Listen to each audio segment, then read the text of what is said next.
So good morning. Welcome again to the Retired Living Truth series. And today's topic is the truth about your well-being.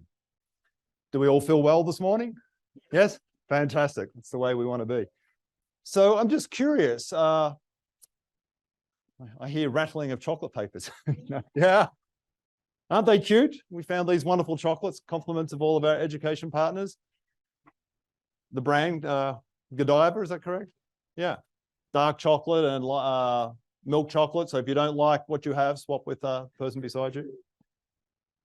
So actually on that, there's a box of them sitting over there talking about well-being. If I was to sit and eat the rest of this box, I think there were, how many to a box?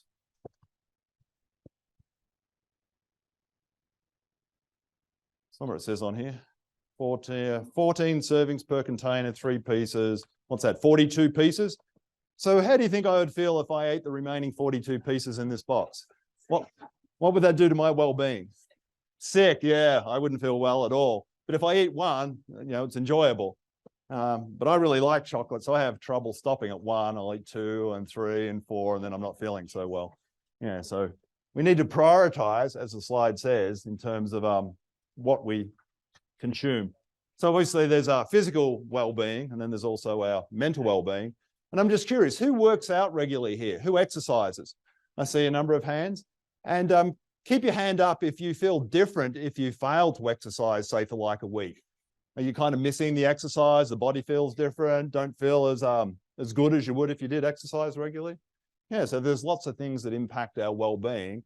And we have a couple of experts here today that are going to explain to us why our well-being is so important. And I think we all know that well-being is important, but what does it really mean and what can we do to influence both in the short term and in the long term? Housekeeping. Some people asked about binders. Can I just borrow a binder? Can I borrow your binder? No, that's a blank binder. Can I borrow your binder, Janet? Yeah, so we have binders for new attendees, but because this is our last seminar of the year, we don't have them with us today. But if you need a binder and you come back in January, we'll have our 2023 binders available for everybody. Thank you, Janet. I'd also like to just take a moment and just thank all of our education partners. I guess they're all out the front. I know some are here in the room. For all of their help making this possible for us this year. Without their support, both financially and in person and setting up and all the things they do throughout the year, we wouldn't be here. We wouldn't have the seminar series. So I see several of our partners, UNR at the back, Tom from Omaha Mortgage. I see Emma over there from Revel Ranchera. Who else is in the room? Our partners. I saw Vic out doing coffee. Who had Vic helping with coffee? Vic from Amada. Yes, isn't he great on the coffee machine? I saw Jerry from Five Star out there greeting people. Tom's great on the coffee machine. So we just have a round of applause for all of our partners. Yep. And we'll introduce our new partners. Many of them are going to be the same, and along with some new ones for next year when we come back in January. So I'd like to invite my two of my very favorite people to come and join me, both Heather and Teresa. And you might recognize Heather and Teresa. I think Heather was here with us maybe 3 years ago on a different topic. And Teresa was here maybe 3 or 4 years ago also. Yeah. So welcome, Heather and Teresa. Yeah, if I could start with you, Heather, could you introduce yourself, who you are, what organization you are associated with, and also just a little bit about your background. And I could jump to Teresa because I can see you're enjoying a chocolate. So as we were talking about nutrition, I was feeling my blood sugar plummet because I didn't eat enough breakfast this morning. So it was a little bit of a protein bar to try to make sure this brain will fire away as we're here together. Thank you. More energy. Perfect. Yeah. So anyways, good morning. I'm Heather Haslam, and I am a native Nevadan, born and raised here in Reno. I did my bachelor's at UNR in psychology with a minor in addiction treatment. And then my master's is in human development and family studies with a focus in gerontology. So I have been working in the community in a variety of ways. I used to work for Five Star Premier. I saw Jerry earlier. as their lifestyle director when I first started my career, and then have primarily worked in higher education since then. So worked for the Sanford Center for Aging for many years, teaching gerontology classes, and I ran all of the wellness programs. Since then, I am actually now with the Center for Application Substance Abuse Technologies. It's a mouthful. It's called CASAT at UNR. And I host a podcast and I write a weekly blog for behavioral health professionals. I also I work primarily with first responders right now in the community also. So I work for the Nevada Peer Support Network, helping to support the health and well-being of first responders and working with some interesting projects around retired first responders. So I'll say more about that later. Okay. I love hearing what you're doing and keeping up with all of your list of accomplishments. My name is Teresa Score. I am originally from Minnesota and came to Nevada for grad school. So I have my PhD in interdisciplinary social psychology. And while being a student, I was able to work at the Sanford Center for Aging as a graduate assistant. And in that role, I taught gerontology classes. And then when I graduated, I was lucky enough that they hired me to be the director of the gerontology academic program. So I talk to kids about aging and how everybody's aging, and it is really delightful. The what? Oh, I didn't hear what you said. Really? Oh, I'll have you come and talk to my class. Maybe I've got it wrong. So in that role, as a grad student, I was wildly stressed out and not handling my stress very well, in my opinion, and probably in the opinion of my loved ones. And so someone had recommended, Heather actually recommended taking a meditation course. And I was like, I will try anything. And so I am also a meditation and mindfulness instructor. And Heather and I have taught together in many capacities with gerontology, meditation, mindfulness, wellness. We've led retreats and workshops, and we are really happy to be here with you all today. Thank you both. Can we start by just explaining what well-being means from your perspective and just why it's so important to all of us? Sure. So I'll start. Really interestingly, there isn't actually a consensus on a definition for well-being in the literature. So everyone kind of has their own definition of what well-being is. But there are core components to well-being. And I have my notes, which I'm going to refer to this morning also, because I don't want to miss any of them. And really, the agreement is at minimum, well-being includes the presence of positive emotions and moods. That doesn't mean we're positive and happy all of the time, but that there are moments of them. And those include contentment and happiness. The absence of negative emotions. And again, that means all the time where it's clouded with maybe a depression or anxiety. It also includes satisfaction with life. So how satisfied are you with your life currently? That's a really major component of well-being. Fulfillment, and that you feel like you're able to function at the ability you want to. So those are the kind of consensus on them. The way that I think of well-being is a state of being that fosters joy, health, and fulfillment. Well-being is how we take care of our bodies, our minds, and our spirits. So it's really much more multidimensional than just what we think of when we think of health, which people tend to think of physical activity and nutrition primarily. But really, it's multidimensional in that it includes all aspects of our lives. I love that. That's very thorough. And there is kind of a difference sometimes with some people will say wellness, and that usually is that kind of single dimension of like the physical health and the nutrition aspects. However, if you only look at one dimension, you're missing a lot of others, and we'll get to that. And I know I'm jumping a little bit ahead because I get excited. So well-being for me is that holistic component and all of those attitudes towards, all aspects in your life, and without judgment. And I'll probably say without judgment multiple times in this talk. And every definition includes a state of being. And I think something that I think about this word probably more than the general population will say. And I do actually think of it more along the lines of a continuum. And on that continuum, it's really dependent on what is going on currently in our environment and in our lives. So I am part of a text group of mental health professionals, and we use this green, yellow, red system to check in with each other on how we're doing, right? So green, everything's good. Yellow, I'm a little stressed. Red, like I might be maxed out, right? I'm at a 10, like life is difficult right now. And so we'll check in periodically with these little colors. And I was sharing that this summer I actually broke my ankle. And so in one moment I'm camping, it's a beautiful sunrise, getting ready to eat breakfast. The next moment I fell down a hill and broke my ankle. So I went from green to red instantly, right? And that's life. And so it really is this continuum that's ever changing depending on what's going on in our environment. And so I think that's an important piece. It's not like a destination or somewhere we're trying to get to, which is how we tend to think of it. I really think of well-being as the spiral staircase that we go, that we travel along the course of our lives.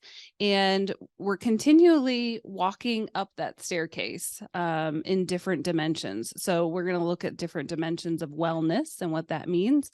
But at one point in my life, I might be doing awesome with physical activity. I might be moving. I've got a good routine going. And then something happens and I might not be doing it so much, right? But then my focus shifts and I'm focusing on another dimension of my life that's really important at that time. And oftentimes we think of that we failed in some way. Anyone ever feel like you've failed at some piece of your wellness? But we didn't lose all that we've learned throughout our lives. So that's why it is this staircase that we continue to climb, because we remember, right? Like, it's like, oh yeah, I do know how to do this. I do have some skills here that I remember. So yeah, I'll stop rambling. So if those wanted to take notes, if you're not familiar, if it's your first time here, there should be a handout, and on the reverse page is a place for taking notes if you're wanting to write down the definition or all the wonderful things Heather and Teresa are sharing. So just on that, so the green, orange, red, I love that. So that could be different colors in all sorts of different dimensions of our life. In your case, physically, you were a red.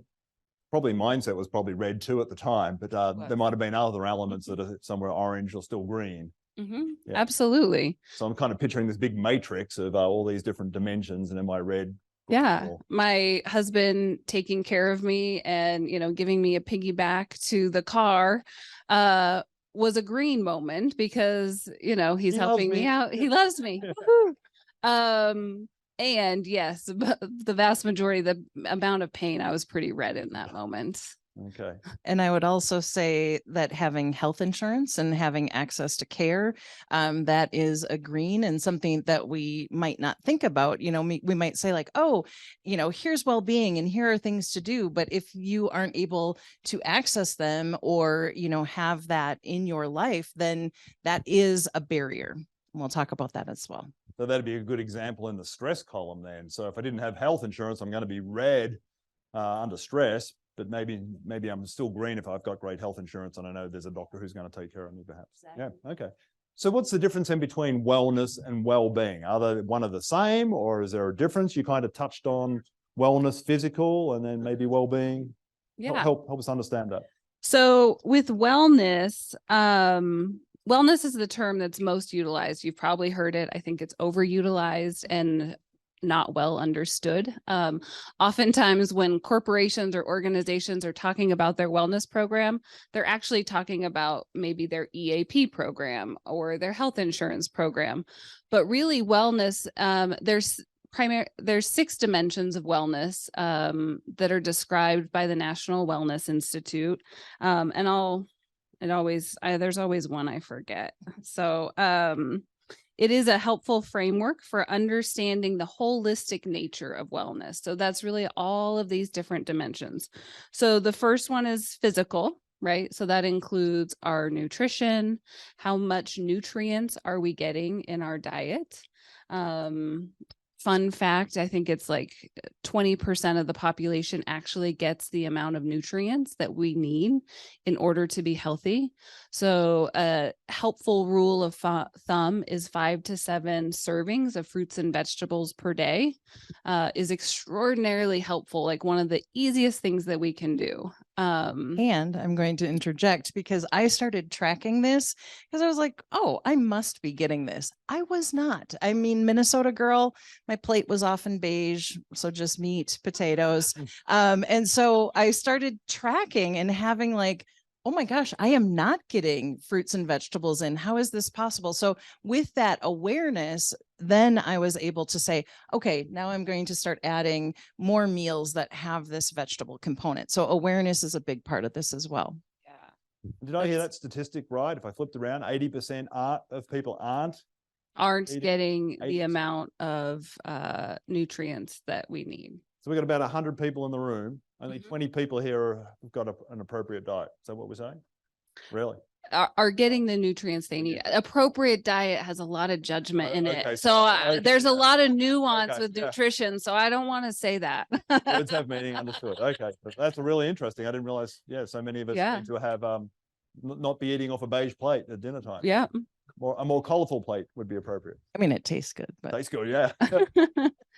Same with movement. The vast majority of us are not getting the amount of movement that we need in a day. Teresa and I both prefer the term movement. Some people have an aversion to the term physical activity.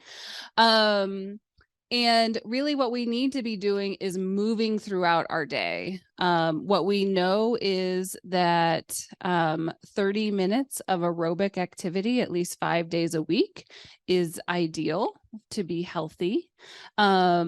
That includes also strength training. So when I was the wellness director at the Sanford Center for Aging, we did a program called Fit and Strong, and it's still going strong, I'm happy to say. And it was all about building lower extremity strength. So the public health message is out there about aerobic activity and the importance of walking.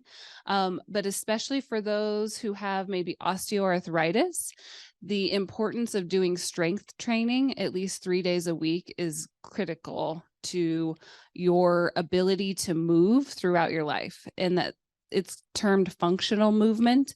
And so functional movement is that I can get my groceries from my car to my house. That's I can get on and off the toilet, right? These basic movements that allow us to do all the things that we want to do independently of others. Strength training is wildly important. And then also the other piece of that is flexibility and balance. And so those are really the critical pieces of movement. Also in the physical realm is sleep and hydration. So those ones are often underrated. But getting at least 7 to 9 hours of sleep per night is really important. And I know sleep does change as we age. But getting that minimum of 7 to 9 hours of rest is really important for our health and well-being. And then drinking enough fluids. So primarily water intake. yeah, yes. And one of my, well, it was my very first research project was talking about hydration and especially its importance in older age. And my grandma, I would be like, okay, grandma, you need to drink some water. And she would have just the tiniest glass, right? She's like, I'm drinking water. And she had a lot of reasons for why she didn't want to hydrate. However, it led to medical issues that actually can mimic cognitive impairment or dementia. And when we don't have educated healthcare providers, they might see someone presenting as my grandma did, you know, with the white hair and glasses and go like, well, yep, that makes sense. You know, she's forgetful.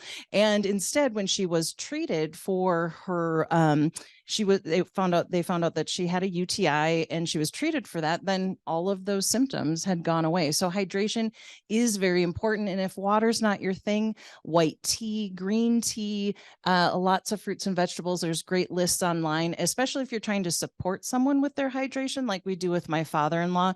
He does not like to drink water. He says there's water in beer. And I am I see some thumbs up. However, I've talked, he needs to hydrate. And so, I've worked with my mother-in-law and we've kind of figured out some fruits and things that he really enjoys to get that hydration level up. How does that show up if we're not hydrated?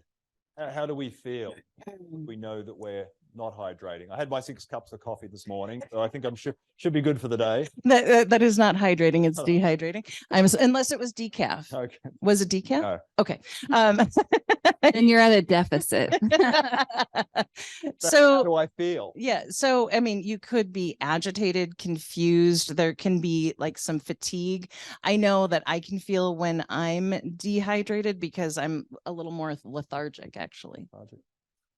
Also, just thinking of the 6 cups of coffee example, I am familiar with that game. You also can have that increased heart rate and a sense of anxiety. So this really comes to paying attention to how does your body feel when you consume certain things. So we can become really a detective of how our body's reacting. There's so much health information out there about what we should be doing. But you are the expert of your own body. And so we really get this opportunity when we look at well-being to reflect on how are certain things reacting in my body. So an example is turmeric is often talked about as being wonderful and anti-inflammatory. And there's a lot of great literature. My body reacts very poorly to turmeric. I do not feel good when I eat it. And so I have to really pay attention and honor and acknowledge what works for my body. And so I really encourage you to do the same as you're working towards your well-being. And that to that end, that curiosity, so that sense of investigation, like what's going on with my body, is then bringing in that non-judgmental awareness. Maybe we should keep track on how many times I say non-judgment, but really it is paying attention and being curious, because as Heather said, there's so much information out there that we then start pigeonholing and thinking that other people know what's best for our body, how our body should look, what it should do, what diet we should be on. I have been on every diet. Like you could probably name anything, and I've been on it, and it was at the detriment of my own health. So you have to like take that back, and this is the only container that you have. And so how can you be curious and make friends with it and then get the information that it's giving? Because the body will advocate for itself. I like that. I could put that into use. Maybe even getting like a logbook, like, okay, no coffee for the week, and I'm going to drink however much water as suggested, and then just note, do I feel different each day? Yeah. And if I don't feel any different, I'll go back to my 6+ cups of coffee. Exactly. I don't drink that much coffee, at least. If you're anything like me, though, giving up coffee gives me a wild headache for 3 days. So you need to give it time, though. So yeah. if we make a change, it can't be for one day, yes. maybe for a week. Yeah, absolutely. If you can hang with the headache, you can get off the caffeine. For me. And with food, particularly all different types of foods, right? There are all these different substances that interact within our bodies, and they can stay within our bodies for a long period of time. And so there's a diet called the elimination diet, where you stop eating lots of different things for a certain amount of time, and then you reintroduce them back in that investigative quality piece. But the minimum amount of time that you're supposed to do that is actually 4 weeks, because things actually stay within our systems for long periods of time. And so to get kind of a clean or a clear reading, we do really need to do it for long term. So try 4 weeks without coffee. Yeah. Oh. Well, yeah. Or without beer, heaven forbid. That makes me wildly uncomfortable. I don't know. I've done it before, actually. I'm not committing to do it again. We have 12 months, so we could try 12 different. Yeah. Yeah. Sure. Wow. Great. The other dimensions, there's emotional wellness. So that's the degree to which one feels positive and enthusiastic about oneself and life. Our occupational wellness. This is an important piece, primarily I'm going to translate to thinking about purpose and meaning in life when we think about occupational wellness. That's the satisfaction that we have in one's work, is how occupational wellness is defined. And when I worked actually, at 5-Star Premier, it was Classic Residence back then, so it's always hard for me to say the actual name. But I noticed that, so it's an independent assisted living community. And I noticed that there were 2 different groups of elders within our community. There were the elders who were really engaged in the community, were out doing activities, came out, knew their neighbors, were chatting, socializing, going to a variety of different things in the community. And then there was another group of elders that really primarily came out only at meal times. And what I noticed was there was a vast difference in even just their functional mobility, right? So maybe this group that only came out for meals looked like this. And the other group had much more functional mobility. And I wanted to understand what was the distinction or the difference between these groups. And the only thing that was statistically significant was meaning and purpose in life. So those that felt like they were connected and had a sense of meaning and purpose had higher self-reported health than the group that did not feel like they had a sense of meaning and purpose. And that translated also to their functional mobility. So this is like critically important as we age and as we think about our health and well-being, is what brings us that sense of meaning. In Japan, it's called our ikigai, and it's the reason for getting up in the morning. So really thinking about, what is your reason for getting up in the morning? What gives you that sense of accomplishment or meaning or joy in your life? So this one is so important as we talk about this. So what if we don't have it at the moment? I don't have a purpose for Then it's bringing that sense of curiosity that we were talking about, and investigation, and really starting to pay attention. Like, what are the things that light you up? And Teresa and I are, we've been colleagues for several years now, and grief and death light Teresa up. And it was in talking with one another that said, man, you really just like light up. And so having people in our lives to kind of reflect that back, because sometimes we don't see it. She didn't see it at the time. And so she's like, wow, you're right. And then turns out that's what she did her dissertation on. So we can have people in our life that can reflect some of these things back too. But it's bringing curiosity. Yeah. And yes, so thank you for reflecting that, because it has really shaped my path. But I also want to say that, there's physical changes, right? So things that might have lit you up, maybe you're not able to do.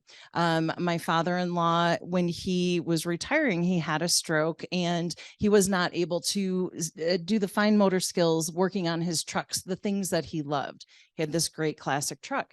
And it was several years before he found something else to light him up.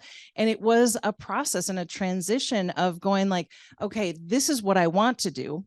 I'm not able to do it.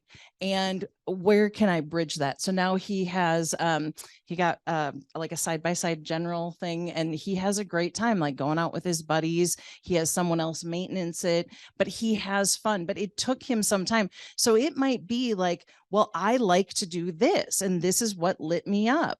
And now I can't, and now I'm pissed about it. And so now I just don't do anything. So it's also bringing that kind of compassion to like, oh man, this sucks. I want to be able to do what I love doing, and I'm not able to do it. So what can I do within my scope and ability that I can then find more joy and meaning? So it might be a stretch. And it did take him, I think, many years of, kind of trying and being dissatisfied with what he was able to do. So compassion. And there's also either or thinking that we have. So it's like, if I can't do this, then I can't do it at all. And actually, in the gerontological literature, there's a theory called selective optimization with compensation. It's a mouthful, I know.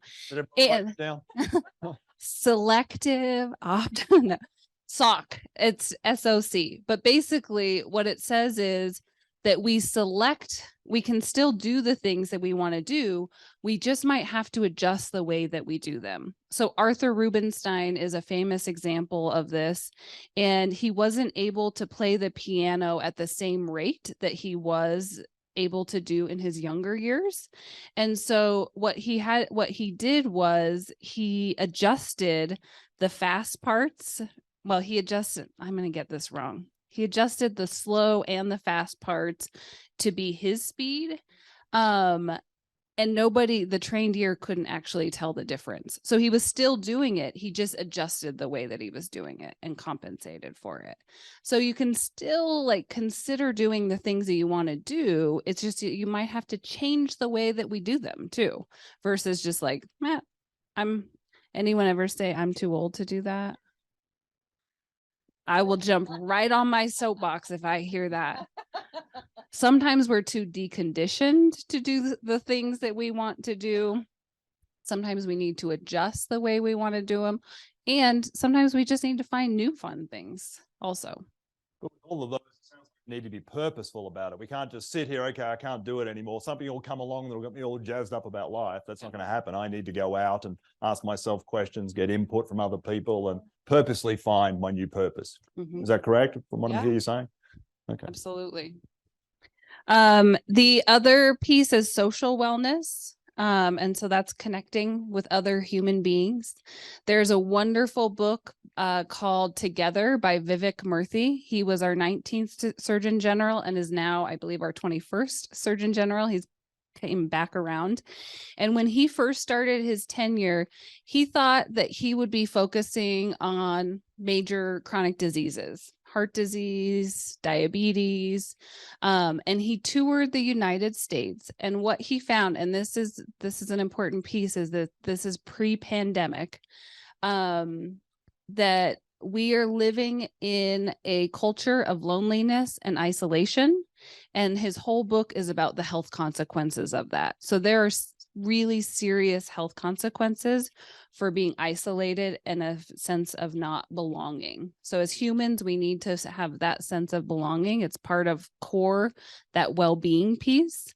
And so social connection is wildly important as we look at wellness as a dimension. Do you want to add anything to that? Okay. Intellectual wellness is defined as lifelong learning. So I think you guys are all thriving at that, just showing up here today. But lifelong learners. So Teresa and I both are lifelong learners. Our husbands are like, can you guys stop getting new certifications? I didn't even list all of the certifications that we have, but we just keep learning and growing. And that really is that intellectual curiosity. So how are you learning and growing? What new things are interesting to you that you kind of want to dive into that rabbit hole and learn more about? So that's another key piece. Why is that so important?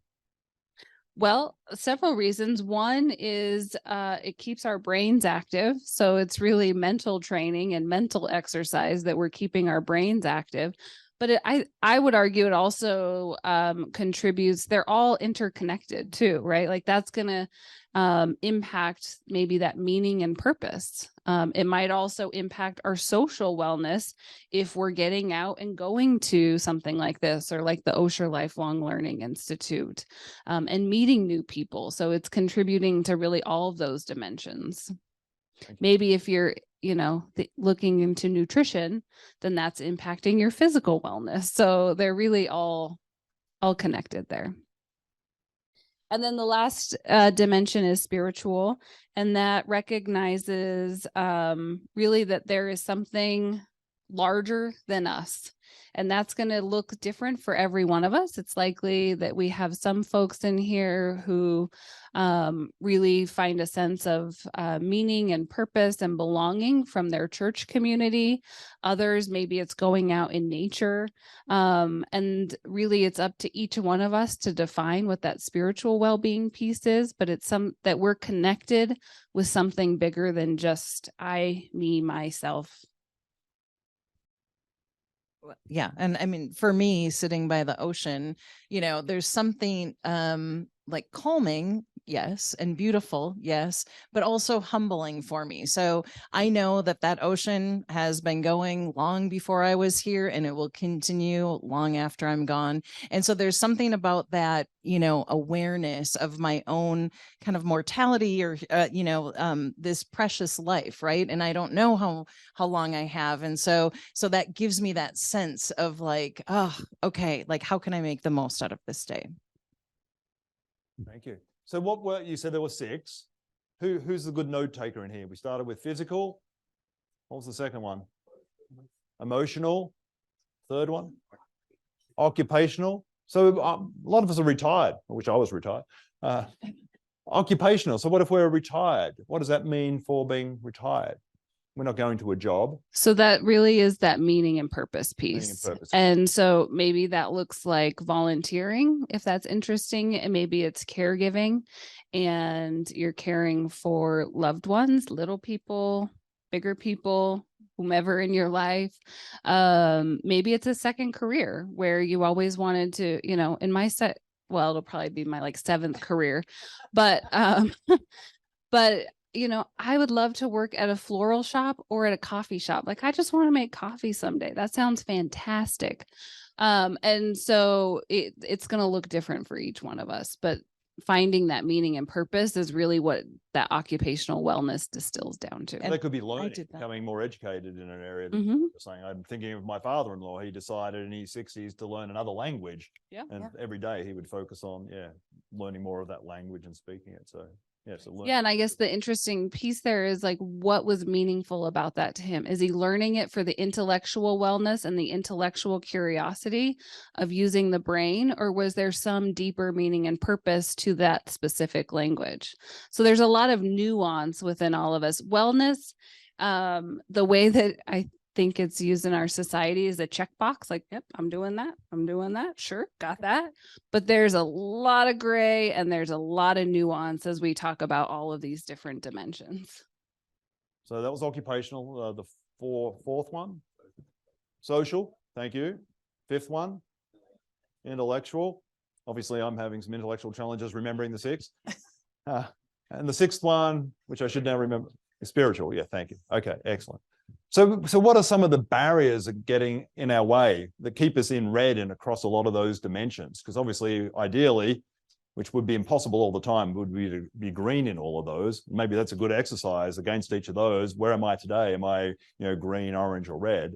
But when I'm in, what prevents me from staying in green? What are some of the things that kind of get in the way that we can take action on to get from red back up to green? Well, I'll start having dealt with many things that keep me in the red, even though I know and I don't practice what I teach. So grief can be a really big barrier because, it might take some of the juiciness or joy out of life. It might be like everything seems a little grayer and you're like, I don't know what to do next. And so that can be a barrier to doing those things that you love, especially if you did those things that you love with someone that is no longer with us. So grief can be a big barrier. Heather brought something up earlier asking for, has anyone said I'm too old for this? So internalized ageism. So how are we thinking about, can we go do XYZ? I had to deal with some of that. I mean, I started grad school at 44. So I graduated when I was 51. I was, everyone in my cohort could have been my child, so to speak. And so to do that, I was like, okay, so my intention of going towards higher education had a different meaning and purpose than my younger cohort. And so, but if I would have said to myself, like, oh, I'm too old to go to grad school, I wouldn't be sitting up here in front of all you all, and I wouldn't have this amazing life that I'm creating. So, so ageism, grief, those come to mind. Access, like to healthcare, access to, well, I'm Yeah, blanking. access to any resources. thank you. So when I used to do like the diabetes prevention program, we do a lot of nutritional education. And I had an older woman come up to me after the class, and we were talking about what to eat and what not to eat. And she was in tears because she received food from the food bank, and basically everything we were telling her not to eat was what she was given. Right. And that was what she had access to. And that's a real problem. The food that we give to people who are in need of food generally are actually food that contributes to chronic disease. There is a shift, and the food bank is now able to do prescription food prescriptions. That's what it's called. Thank you. Thank you to my brain. But getting access to those 5 to 9 servings of fruits and vegetables a day can be a barrier. Also, just depending on transportation, getting to the grocery store in order to access those fruits and vegetables, not to mention access to healthcare providers. Anyone trying to get a new healthcare provider in town? That can be an access issue. So there's a lot of different access issues that when we talk that contribute to health and well-being, and transportation too. Yeah. And then I was, in my head, I kept going like access to a gym. And then the next thing is, well, you could go for a walk. Well, the sidewalks in my neighborhood are very dodgy. Like like they're kind of wonky. And so if you had balance issues or mobility challenges, when I broke my ankle many, many years ago, going for a walk in my neighborhood was difficult. And so those are also barriers as well. And then just health literacy. So we might not actually know what good nutrition looks like, and what does that mean, or how do I read a food label? So there are lots of different barriers, even with health literacy too. So I'm just curious. So some real challenges, as you said, like transportation, maybe financial means, other forms of access. But it also sounds to me like some of it's up here, perhaps, because we were all resistant to change. It's like, okay, I need to move. I need to change my diet and eat green instead of the beige plate. That can be just hard. That means I actually have to do something. And that barrier seems to be up here. It's in our mind, isn't it, that barrier? It can be physically preventing us from eating more vegetables and fruit or just moving around more. So how do we get over that inertia? Or what are some techniques to like break out of our routine, our habit? So that you nailed it right there. It's our habits. So one of the lifelong learning paths I've gone down is I am a national board certified health and wellness coach, which means that I support people in making long-term behavior change. So there's our shoulds, right? Like our doctor told us we should do that. I should do this. And then there's real life, right? I should be exercising more. And then there's real life happening, and I may not be doing that. So how do we connect that? And really, there's several ways to do it. One is that mindfulness or self-awareness. So I have to be aware of what are my intentions or goals? Is this something I even want to be doing? That's a big question. Is this something that I'm shoulding on myself and I'm just saying that I should do it, but I really don't care about it? Okay, move on and pick something else you do care about, versus like beating yourself up like, oh, I should do that, right? We do a lot of that in our world and in the wellness world. So choosing things that are important to you, understanding why. So the why is what helps us to actually make behavior change. Oftentimes we jump right into goal setting coming up to the new year. Maybe you're going to have some resolutions. Or mine is that, on Monday, I'm going to start exercising. Why not start today, like Tuesday or Thursday? Nope. Next Monday, I'm going to do it. Right. Anyone else do that? Or is that just me? We jump right into goal setting when actually we haven't laid the foundation for why do we want to make that health goal in the first place. So if I want to move more because I want to be able to get on the floor with my grandchild, that's a very different motivation than my doctor said I should move more. I'm going to move more. That's not very motivating in and of itself. And then habits and behaviors, we have to break out of our habits and behaviors, and our habits and behaviors were wired that way just to make life more efficient.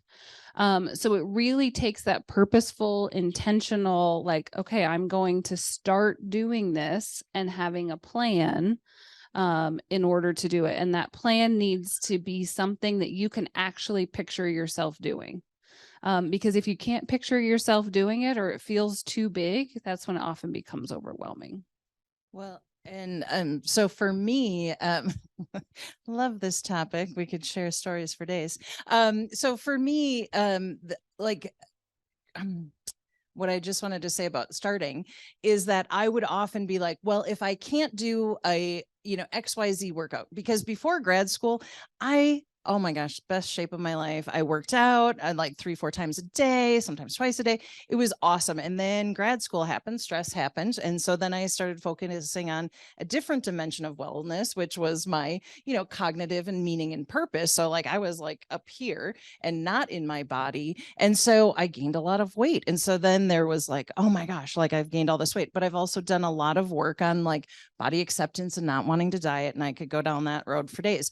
But what I would think though is I'd be like, well, I don't have 2 hours to work out, so forget about it. I don't have that time. But really what has been shown is like just walk around the block, walk to the mailbox. That gets you going. That starts, inhibiting the inertia of it, because if it's like, well, I don't have time to go to the gym or I don't have time to do this big thing, then you just don't do it at all. But like those little steps are going to build that habit. And also if you're doing it for a purpose versus the shooting on yourself or like someone else tells you, then it brings more meaning. So I teach gerontology, and one of the sections I teach is on physical health and aging. And so I stand in front of my UNR students and I'll talk about all of these things of like how it contributes to your health and well-being. And last year I stood in front of them and I was like, does anyone know what cognitive dissonance means? So I'll ask you, does anyone know what cognitive dissonance means? So it's where you are saying what you know to be true and not doing it, right? And so I was like, I am standing in front of you saying how to age well. And these are the things that research shows us on how to age well. And I'm not doing them. And so like I came home that day and I was like, babe, I can no longer stand in front of these kids without doing something like to support my health in the ways that I know. So for me, I want to age healthy. So it's like, okay, so what can I do and what small things? So, I've started a, 10-minute a day workout and I've done it every day and it feels good. It's not huge, but it is that getting me out of that stuckness because I had been stuck for a while. So it sounds like starting small though. You talk about all the should haves. We can't do all of them. There's like 15. I should give up coffee. I should do this. I should do that. But I like what you said, Heather, is why, maybe why under each one. Mm-hmm. Why, come up with 3 or 4 reasons and then pick one that I should do and just start with that. Starting small, like you said, Teresa. Yeah. And I'm going to correct you because you said should again. Yes. But yeah, starting small. I love what you're saying here. But like knowing the why behind it. Yes.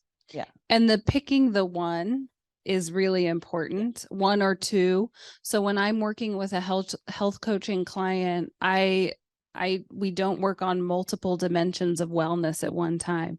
It's picking one, and there is a ripple effect into every other dimension, right? If I change the way that I eat, it actually changes the restaurants that I'm going to go to. So it's going to change my social interactions. It's going to perhaps change my energy level, which then means maybe I'm going to work out more. Or it impacts my sleep. So like there is, even when we do choose one, which is better for our brains to handle at one time, because we are wired for certainty. We want to know how things are going to go. And when we make too many changes at one time, it is overwhelming for this wonderful little machine that we have. And so just choosing one thing at a time to change is really helpful for being successful in the long run. Fantastic. I can relate. I think about eating like a big bag of chips, and I definitely don't feel like exercising after I've eaten that big bag of chips. I just feel like, ugh. Yeah. I probably should exercise. That would help, but Right. I've done something bad, which then has that ripple effect in a negative way. And when we're motivated to make change, it's usually at a time when we don't feel good. It's like, whew, I got to do something here, right? Anyone ever get to that place? So it's like, all right, I gotta make a change here. And so when I'm working with a client, I do an assessment on the different dimensions of wellness or well-being. We do both, but and what people tend to mark over and over again is like, I want to change all of these things in the next 3 months, right? Because I'm highly motivated at that time. But again, it goes back to choosing that one that is most meaningful to you. Once you make your list of like those underlying reasons for why you want to make the change, that's when we're going to see much more success versus the start and stop of goal setting that happens with our health. Yeah. And to your point, like if you eat a bag of chips and then you don't feel like working out, it's also that judgment piece. Oh, there's that word again. Because when you're like, oh, I'm not supposed to eat this bag of chips, or it's bad, or it's wrong.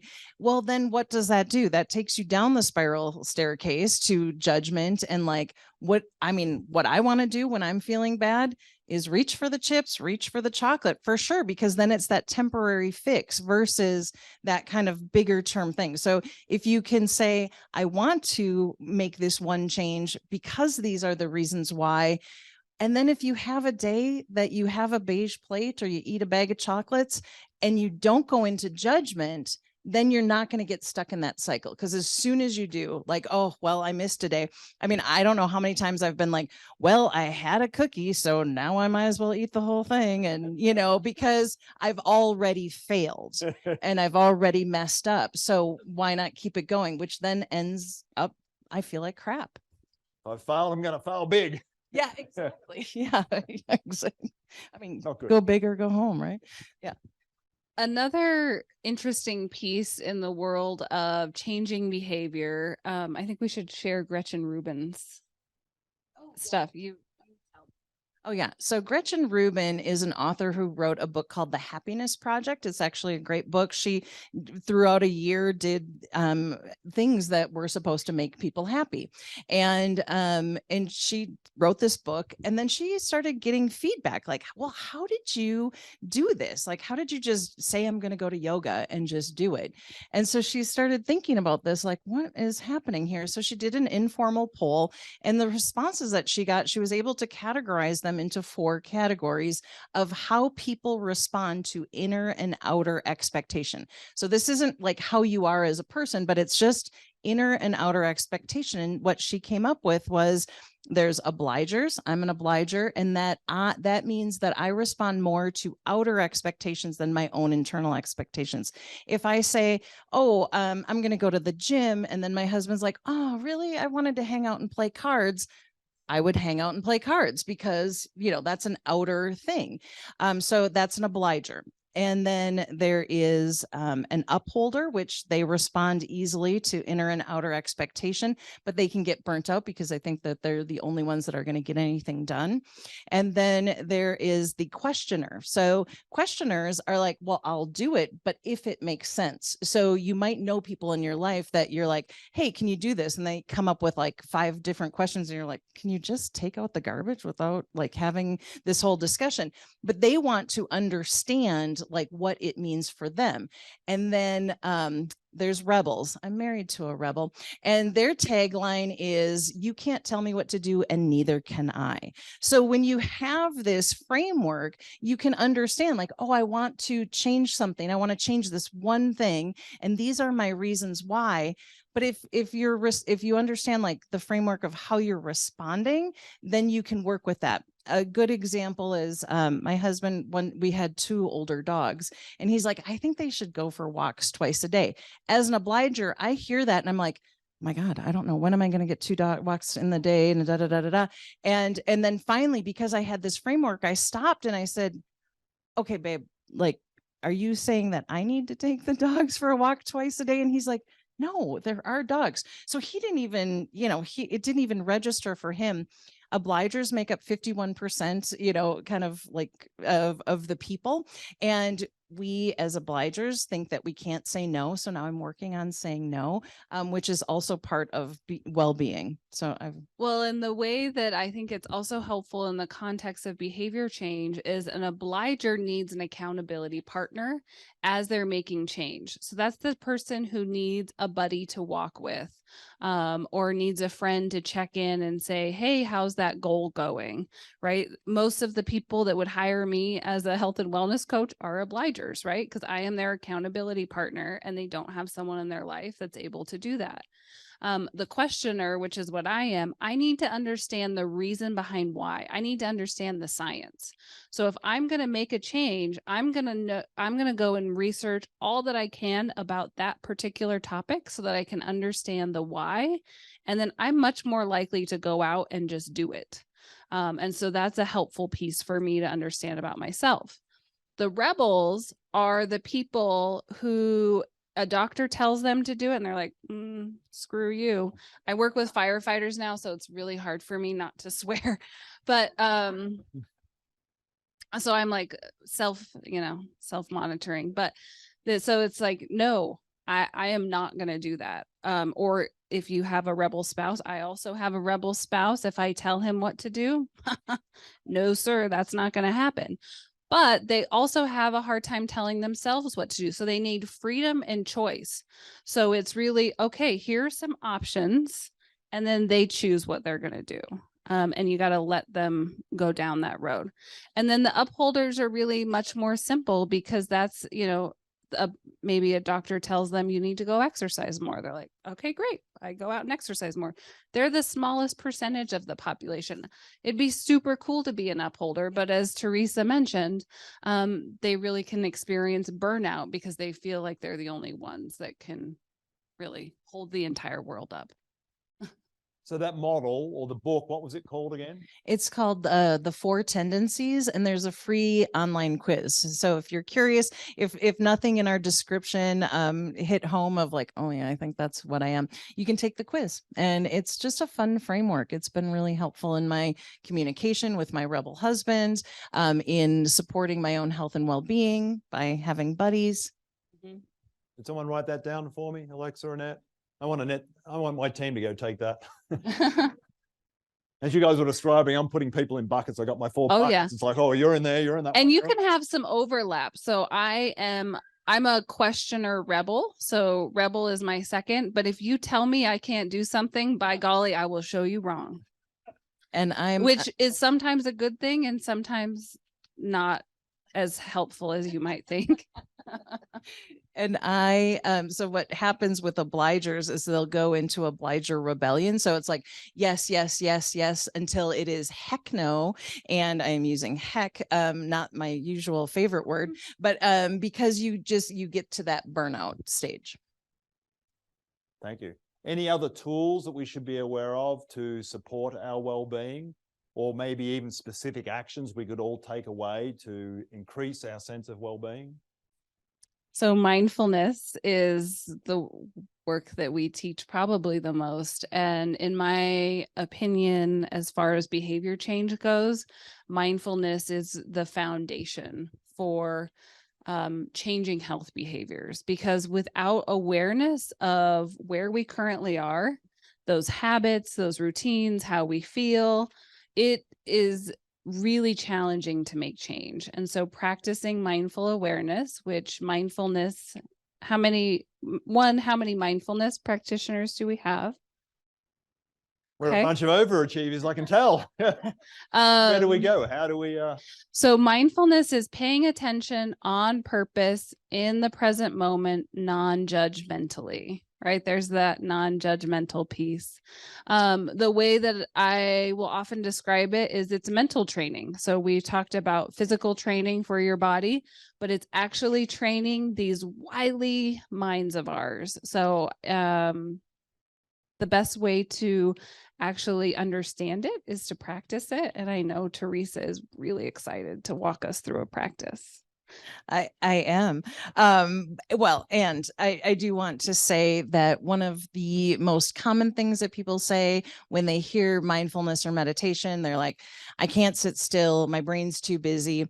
Great news. You don't have to clear the brain. The whole thing is like, when you notice your mind has wandered, you come back to the present moment. And you can come back to the present moment in many ways. There can be formal meditation, which I'm going to lead you in a very short practice just for a taste. And then there's informal practice, which could be like, oh, I'm washing the dishes and I'm feeling the water and the bubbles. And then like often that leads to just some wild gratitude for me, because I'm like, oh my gosh, I have running water. I had food, I have plates, I have anyway. So I digress. But mindfulness and paying attention, it's just being in the present moment. And when you notice judgment arise, like, oh, my mind is so busy, then you go, oh, I'm judging. So don't start judging the judging. So is everyone okay if I lead you in a quick little practice?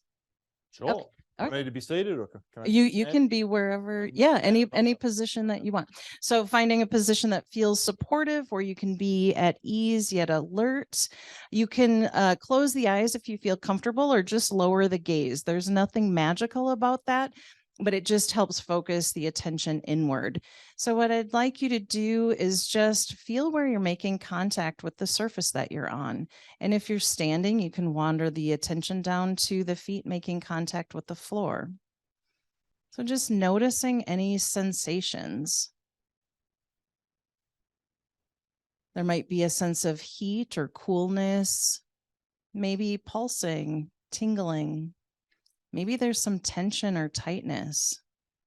And you're not trying to change anything. You're just noticing what's here already. And now bringing the attention to the body breathing, noticing the sensation of taking in air. You might even breathe in through the nose and out through the mouth.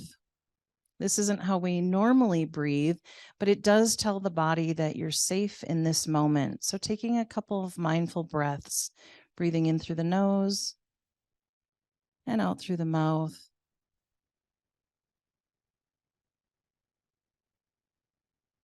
And when thoughts come, let them come. Just bringing the attention gently back to the present moment through the breath or through sensations in the body. You can never be in a future breath or in a past breath, and the body is always in the present moment.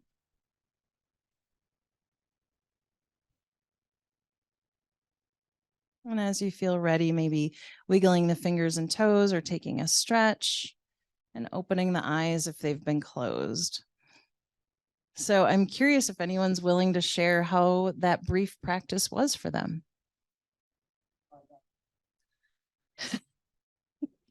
Yeah, the mind gets active, right? Like and it's just gently coming back to Gary, sensations. Could you run a mic down to the person with their hand up if you wouldn't mind? Oh, I don't even. Oh.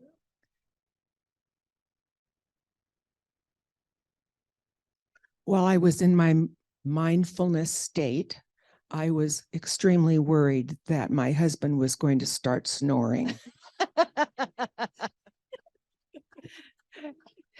And that, you might notice sleepiness, because when we are still and close our eyes, that's usually our indication to go to sleep. So it is a practice. And that's a great example of a habit pattern of the mind, which is anticipating what might happen in the future, worrying about what might happen in the future, right? We heard, I'm thinking about all my problems. That could look a lot of different ways. That might look like worry, and that's in the future, or maybe it's problem solving and thinking about all of the ways that I'm going to fix this and do things differently. All habit patterns of the mind. These minds are fun things to investigate. Or as Anne Lamott, one of my favorite authors, says, my mind is like a dangerous neighborhood. Best not to go in it alone. I love that. I started doing this, I can't remember how long ago, but it has lowered my blood pressure, and we've increased my medication trying to get it to lower, and nothing was working. So it's been working. That's awesome. Yeah. There's 35 plus years of research to show the physical benefits as well as psychological benefits, especially if you get into some of those states. We just started with well-being and looking at some of those mood states. This is one way to change some of those mood states, but it's weird because it's not changing something by actively doing something. It's changing it by feeling it, which there's a distinction there. So, And yeah, I mean, so for that me, could be a whole topic. yeah, in yeah, itself. yeah, we'll come back and talk about this. But for me, starting to meditate and bring mindfulness in through when I was in grad school and so stressed, it did not take away the stress. No, it did not take away the stress. It changed how I related to the stress. So I was able to have like a pause versus that knee-jerk reaction. I was able to like have some perspective and awareness. And with that awareness, I was able to be like, okay, like I am like full stop worried about XYZ. And then I'd be able to be like, okay, so maybe actually I need a glass of water or a nap or a walk or to connect socially. And so when you start becoming aware of those habit patterns of the mind, then you can start seeing like, oh, what do I need? And then it is paying attention to the body on like, how is this food reacting? Or what does this movement feel like? So if we just take it at face value, you guys have told us how important mindfulness is, and that's where we should probably start if we're wanting to make change. And that was a great little example. And I could listen to you all day taking us through that. That was fantastic, Tracy, your voice. And I was just aware when I was doing it, you just sounded totally different to me as well. And I could feel how warm my feet are, which reminds me, do we need to check the temperature in the room? Because it's feeling pretty hot. And I could feel, like heat, because my hands were like, I don't know how I was holding my hands, but I was aware of like the heat and the breathing. Yeah, it was really cool being just aware of, your own body. So if we wanted to explore that more, where would we go? What resources? Is there a book, a video, a class? What's available to us? Where could we start for anyone wanting to go a little further with it? Well, if you like my voice, no, I have a short like beginners, and I can send you the link, like a little 4-day mindfulness class on a website called Skillshare, and I can there's a free 30-day thing that you can join, and you can do my class in 4 days. So it would be a free offering. So that's somewhere. We also like to recommend Insight Timer. And that is an app on your phone that is free, and that has meditations. And you could also type in beginner, and the beginner meditations would come up along with little, explanations for that. I have Just before we go on, recordings. can you write those down, Alexa? And can we just repeat? So the first one was going to Skillshare. Skillshare. yours? Yeah. We'll send this out. And I'll send you the link for the, Skillshare.com. yes. So if we go to Skillshare.com, for anyone who wants to write it down. And the second one, the app, But if I send you the link and you can send it out, then it would be a free 30-day. who likes free? I do. We'll send Yeah. out that link after Yeah. this, or we'll put it on the page. Okay. And then the second Insight one- Timer, which is Insight. an app, and it's again another free download, and then you can get access to thousands and thousands of meditations. There's two really well respected apps out there for training for mindfulness. One is called Headspace, and the other is called 10% Happier. And so they have fantastic teachers that will walk you through how to begin a practice. There's local groups. So if you just search mindfulness, you'll find a bunch of local groups also for ways to teach or for people who are teaching mindfulness in the community as well. And there's another app that I haven't used, but I've heard good things. It's called Calm, CALM. So a lot of people, I've heard great things about that, but I can't attest to it personally, but I can to Headspace. And Headspace, he's Australian. So, if you like that kind of vibe, he really leads you through in a beautiful way. Wonderful. Thank you. So I'm sure we have questions. Just before we jump to those, do I have my mic runners in the room? Yes, I'll have you come and join me in just a moment. I'm sure people are wondering about the schedule for next year. This was the last session that we're ever doing. No, I'm just kidding. No. So we do have our program in place ready for next year. Schedules will go out between Christmas and New Year. They should arrive at our office within the next few days, and we'll get them all stuffed and mailed out to you. If we don't have your address, please make sure it's on the yellow evaluation form if you wish to receive next year's schedule. In January, we're starting off with the truth about aging in the best place. And then in February, the truth about healthcare for seniors. And in March, the truth about senior living options for people who aren't ready yet. We hear that quite often. And then in April, we're going to talk about driving after 80, some of the strategies for staying behind the wheel. So we'll get these out in the next week or so. And on your yellow evaluation form, if you'd like to join us in January, check the box and we'll get you pre-registered for that seminar. What else? Anything else on that, Alexa? Nope. And then we have distribution sheets that we've talked about in the past. What do we call it? A tear-off schedule that looks like this. For anyone willing to put this around town, we have extra copies. Just see Alexa or put your hand up now and we'll pass some out. But basically just pinning these up at places you frequent, coffee shop, supermarket, anywhere where there's a notice board where you can kind of put public announcements, and then people can just tear off the little sheets at the bottom and take that home, and it has the website and the phone number for more information and to register. So we just appreciate any help that anyone is willing. And I know last couple of months ago, people definitely did. Joe's got his hand up. You can have mine. And we have multiple. So yeah, we just appreciate you helping us spread the word. So my two mic runners, would you please, someone yell out something? Would you please introduce yourself, Melissa? Hi, I'm Melissa. I'm from Schultz Law Group. We specialize in estate planning, trust wills, powers of attorney, elder law, and all that good stuff. Fantastic. Thank you, Melissa. She's going to take this side of the room. And Gary? Hi, everybody. I'm Gary Aldax. I'm the Operations Director at the Sanford Center for Aging. Get to work with these fine folks. Thank you, Gary. And Gary's going to take that side of the room. So if you have questions, just raise your hand, wait for the mic runner to come to you, and we'll just go from one side to the other. Thank you, Gary. Hello, I got a few questions here. When you said that 80% of people were under in their vitamin intake, does taking vitamins help? It's better than nothing, or I don't like broccoli. I don't like cauliflower. That's a great question that I do not feel equipped to answer necessarily. There is so much information out there about vitamins. And I remember the previous dean of the med school, Dean Schwank, used to do a presentation on vitamins and which ones are worth it and which ones aren't. So there's a complexity, and I would definitely talk with your healthcare provider about your own nutrient deficiencies. Okay, what about like a V8 juice? Is that still good enough on the road? Just nice V8 juice, or a cold press vegetable juice? So juices are also very controversial in the health and wellness world, in that some people say that you're taking all of the fiber out and a lot of the nutrients out of it. Cold pressed is better than other juices. And so this is where actually just eating the vegetable in its form is where you get the most nutrient benefits generally. What about? We'll come back to you, John. Just put your hand up again. We'll come back, but just so everyone has an opportunity. Who's the next person on this side? You got it, Gary. Thank you. How about wine?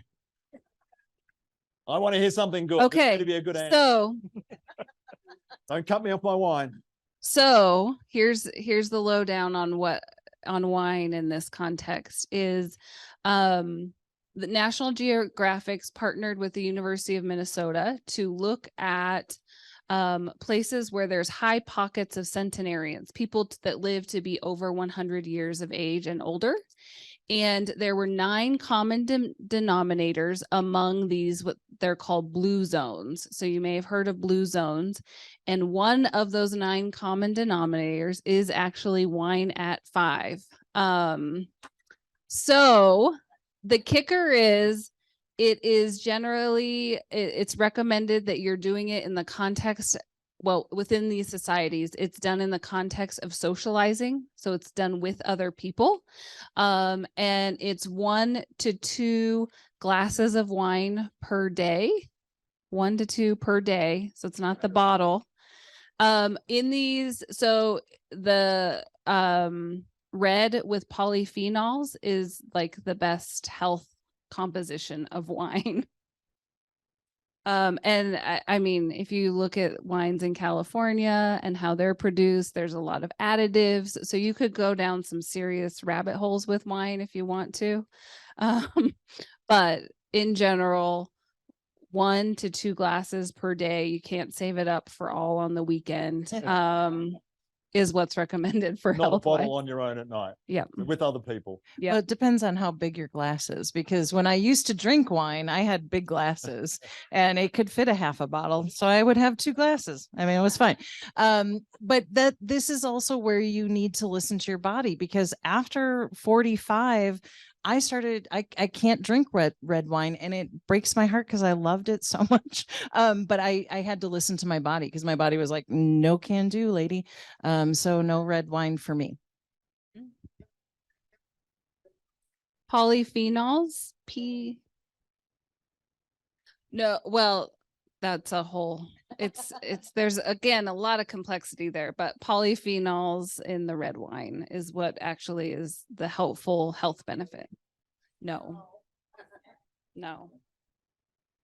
And red wine versus white wine, any kind of wine, or? So red has the highest kind of nutritional composition. Okay, thank you. Come on.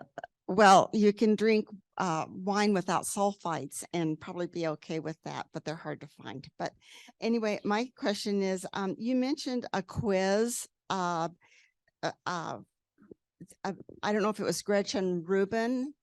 Where do we find that? So if you type in Gretchen Rubin for tendencies, FOUR tendencies, you'll come up with the link.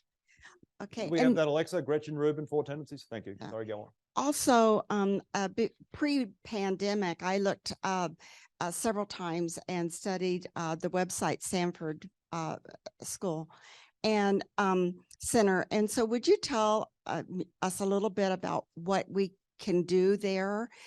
It was a little, I kind of got it that it was a little bit complicated, and and the way that you had to do it and everything. And I don't know if that's changed or not after the pandemic, but how do you navigate that? Gary's gonna take this one. Right. And glad I was standing right next to you. So come up here, Gary, so we can see you. Sure. For those who aren't familiar with Sanford Center for Aging, part of the School of Medicine at UNR, who are one of our education partners and have many great programs, Gary's going to tell us more. Yeah. So again, I'm the operations director for the center. So thank you for the opportunity to share a little bit about what we do. So the Sanford Center for Aging, as Brett mentioned, part of the School of Medicine at the University of Nevada, programs and services all for older adults. So you've heard from Teresa and Heather, and they were focused on the education component of what we do. Heather also worked extensively in our health and wellness programs. So we have a portfolio of health and wellness programs. Most of them are free and in different stages, offered different through times of the year, different subjects. We have a geriatric assessment clinic where we will provide an in-depth assessment, which is provided by a team of providers, a physician or a nurse practitioner, along with a geriatric pharmacist and a social worker. We'll provide a one-time assessment for older adults looking at all aspects of their health and wellness. We have a medication review program. So our geriatric pharmacist will review a client's entire medication regime and prescriptions, but supplements and vitamins and everything that they're taking, provide a detailed analysis with recommendations. And then also education programs on an ongoing basis. We have volunteer opportunities where we will find meaningful opportunities for volunteers to engage in the community in something that's meaningful for them. Striking on some of the points you all made today. We use our own volunteers for our own programs. For example, we have a free transportation program for folks who aren't able to drive to medical appointments, that sort of thing. We will arrange a volunteer to come in and collect them. We have a in-home companionship program called Senior Outreach Services, uses volunteers to provide companionship and support to older adults who are living alone.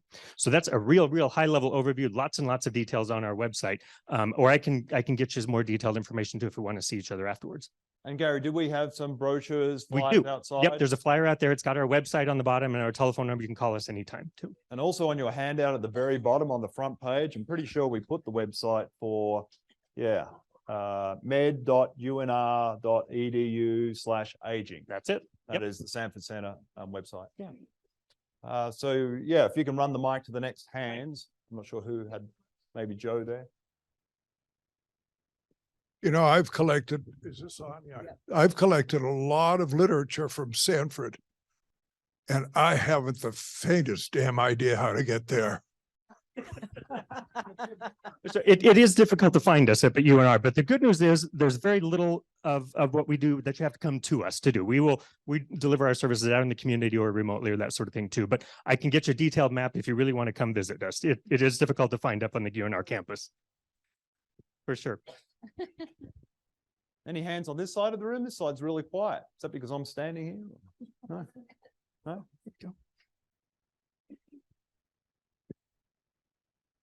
Sorry, where is that that website that you just? On your handout under Teresa's name. So below Heather and Teresa, just below there, you should see a web address. Oh, okay, I see it. And just as a follow-up to my wellness thing, worrying about my husband snoring. After I said that, I looked over and he wasn't even in the room. And that is how our minds are, right? We have brilliant minds of looking to the future, looking to the past and imagining all sorts of things. It's awesome. I just wanted to make a comment. Out of all the things you ladies have said, most of the questions have only been about food. So much of it just went right over their head. And I don't know how you get it through to people, the things that you've been talking about. Our world is when we think about health or when we think about well-being, we tend to think about health. And there's two things that we tend to connect to health. And that is physical activity and food. And you're definitely pointing towards that. That's where our minds go. And that's actually a great kind of thing that the public health system has done in certain ways. Yes, you're also pointing to it's much larger than that. It's funny the way you said that. It's where our minds go. The physical activity and the food, the minds, it's the most important one, isn't it? That's where it all starts. That's who we are. It's where everything happens is in the mind. Our husband snoring beside us who's not actually there. When we elbow him, he's not there.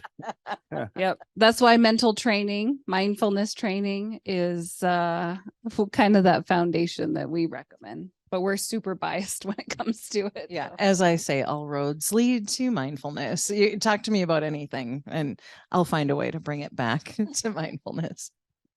Any other questions before we wrap up? My question, I'm trying to think of how to put it as a question.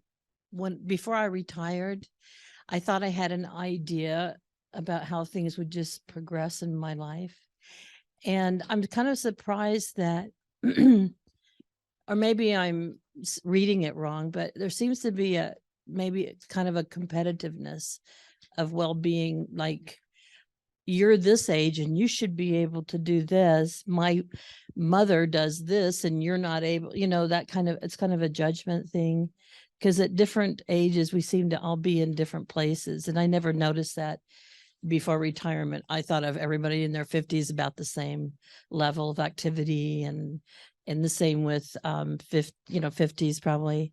But retiring in my 60s, now I see like what I had planned to do and what I'm doing are because I have some limitations that, and I feel almost like judged for those limitations. And that's within the wellness world, there is a lot of judgment, right? If you look at advertisements for anything wellness, it's telling you basically that you're not okay as you are today. You have to make a change, right? And you're pointing to that. And as we've talked about today, it really is much more of a personal thing.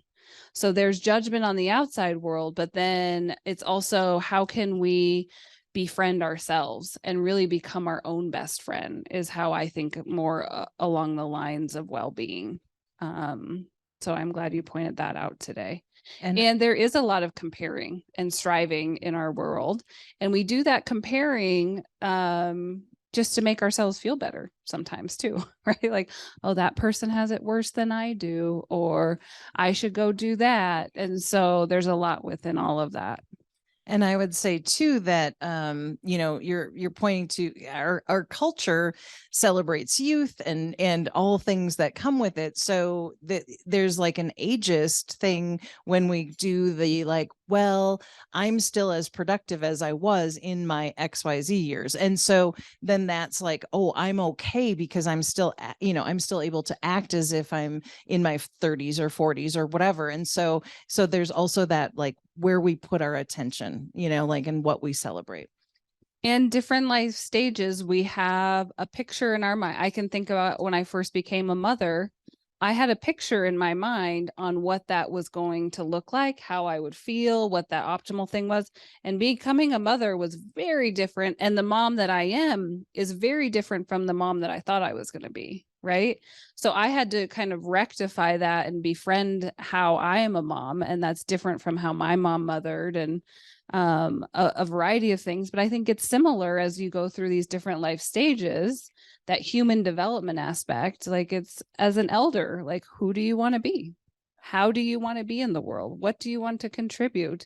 And those are big, meaty questions that, aren't going to happen overnight. And I mean, if I can say non-judgmental awareness one more time, like saying like, oh, okay, like I feel like I'm having this experience where someone's judging me. Am I judging me? And where can I bring like self-compassion to where I am today? Right. Because, as I said, like pre-grad school, I was in a different level of conditioning and fitness, and then having to work towards going like, okay, now I have to start at the beginner stage of my movement to support my body where it is at its deconditioned stage. And so, but if I did that with judgment or like, oh, it should look a certain way, or I should be able to do, something, then I'm reaching for the chips, because, and then it just keeps me in that cycle. Yeah. Well, thank you both so much, Teresa, Heather. And on behalf of Teresa, Heather, all of our education partners, Annette, Alexa, myself, we just want to wish you all a happy holidays, a happy new year, and we hope to see you in 2023. Heather and Teresa are going to hang about. If you have some one-on-one questions, they'll hang around for the next 10, 15 minutes, so feel free to talk to them. But thank you all so much for being here, and we look forward to seeing you next year.